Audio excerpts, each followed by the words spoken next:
Okay, good afternoon. This is another Rails Minute. Hi, everyone. I'm Dan Bostrom, Rails Member Engagement Manager, and I'm here with Deirdre Brennan, Rails Executive Director. This is our effort to bring you short weekly videos where you can find out more about what is happening with Rails. Deirdre, thank you for joining me.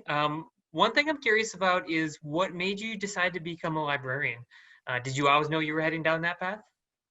It was very accidental, actually. And I would say it was a confluence of several factors, partly related to that I didn't know what to do, and partly that it was a recommendation from someone that I highly respected. So it's been a great career. I've never regretted it for a moment.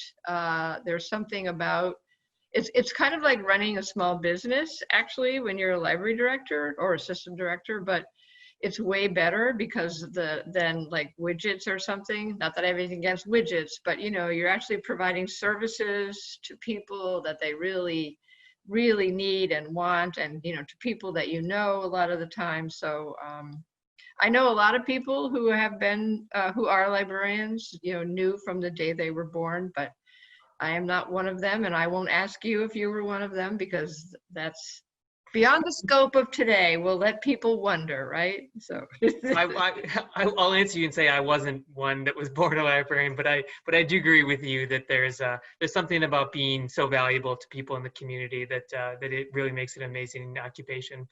exactly. Okay. So let's talk about the Rails board meeting on Friday. There was a discussion of how Rails can lead the way in terms of acknowledging and addressing racism in our communities and the systems of oppression that exist. So can you talk a little bit more about what you see coming out of those discussions? Sure. And speaking of services that people need, right? Hmm. So yes, I mean the whole role, the whole sort of foundational role of a library to me is to provide equitable access to resources, services that make it possible for everybody to have the same opportunity to lead a fulfilling, successful, enriching, happy life, whatever adjectives you want to use. And when there are systems in place that work against that, then we have to speak up and work to overcome those systems. And I think that's a place where we're at right now. I think everything has to be on the table, and I think Rails as a library organization that has those values and the mission to serve and to provide equitable access and diversity and help people be included. And as an organization that libraries have said they look to us for leadership, absolutely, this is a responsibility that we have. So we had a great conversation with the board. I don't think we've discussed it here, but it's been in reports, written reports, that we have decided to embark on an internal equity, diversity, and inclusion sort of cultural analysis and figure out how to make ourselves a better organization. And it was always a plan that we would use what we learned to help other libraries. But I think that's an even stronger wish now. So, and just as an example, when I say everything is on the table, I recently read a great article in Public Libraries by the current president of PLA, who is the director of San Antonio Library, whose name I'm afraid escapes me, but he talked about how we have to look at what do we mean by systemic, barriers, racism, bias in libraries. Well, for example, the MLS, the master's degree, is one. And I'm the standards, standard bearer, and I believe in the MLS and what how it helps you be a better librarian.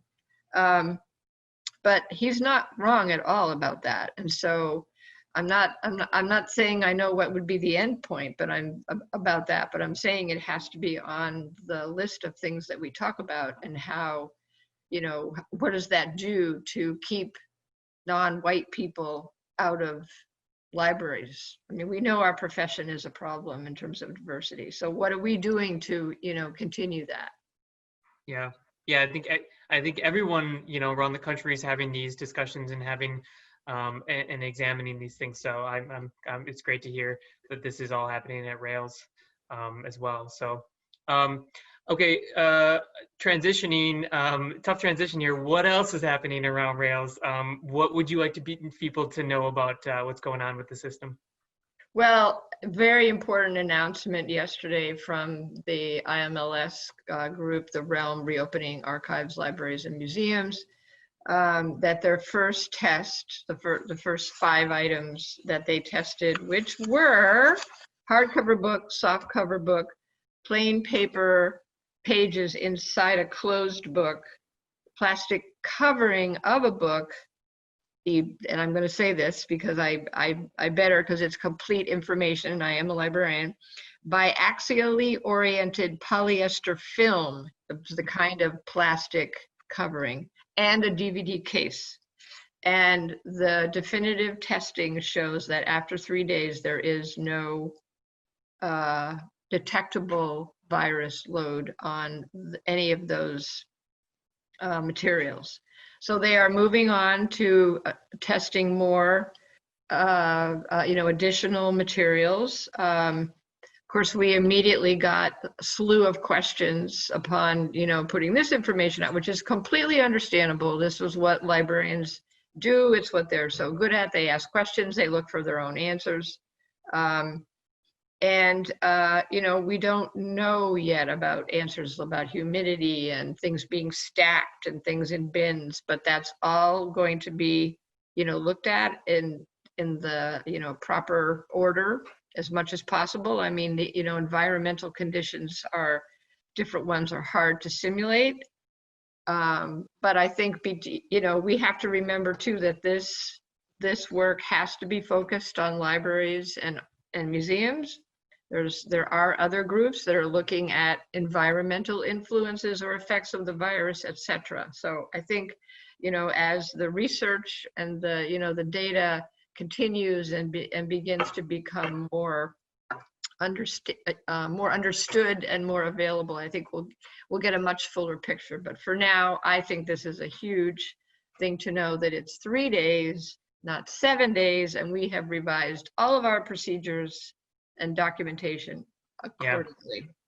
Great to have concrete data, concrete, Yes. Research on that. Absolutely. I think that's going to be, anything that we can do to take away uncertainty at this point is a big win. So that's great. Very true. Okay. So this is usually the point where we turn to member questions. And if you do have a question out there, you can either leave us a comment below, or you can email them to communications@railslibraries.info. I was going to ask you about the Realm project. You've covered that. Maybe talk a little bit about where the work goes now in terms of the Realm project. Sure. Well, there's further testing.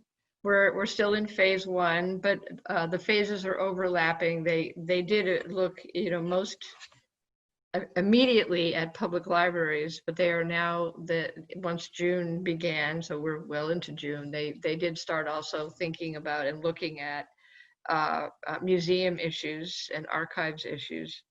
So they are moving on to test additional materials. It's always done in groups of 5. I don't know why. It's a scientific process. The materials that are being tested in round 2, that will be announced. That list will be announced later this week. Oh wow. We'll just keep moving forward with the project. And the best thing to do is for everybody to go to the Realm website on WebJunction at OCLC, and all you have to do is just put those terms in Google and it'll come right up. That's the best way to get the most up-to-date, correct information. Excellent. Awesome. Yeah. Thank you. Okay, well, that will do it for us this week. Deirdre, thank you for joining me, and we will see everyone next week. Thank you. Bye. Bye.